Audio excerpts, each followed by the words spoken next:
এটা এটাও তৃণমূলের একটা চাল।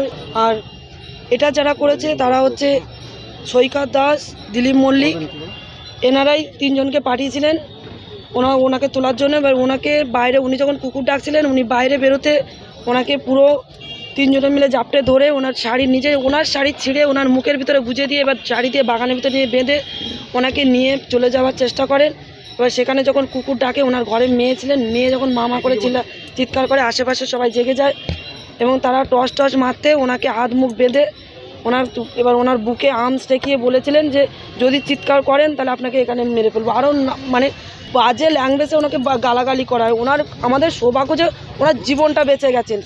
ওর সম্মান নষ্ট করে ওকে মেরে ফেলবে, ওকে মার্ডার করে দেওয়ার পুরো পরিকল্পনা ছিল। আর ওকে মার্ডার করে দিয়ে আমার এগেনস্টে বদনাম করার একটা চেষ্টা চালিয়ে গেছে। এইটা শুধু তৃণমূল বাহিনীরাই করছে, সেটা ওনাদের থেকে সম্ভব হয়নি।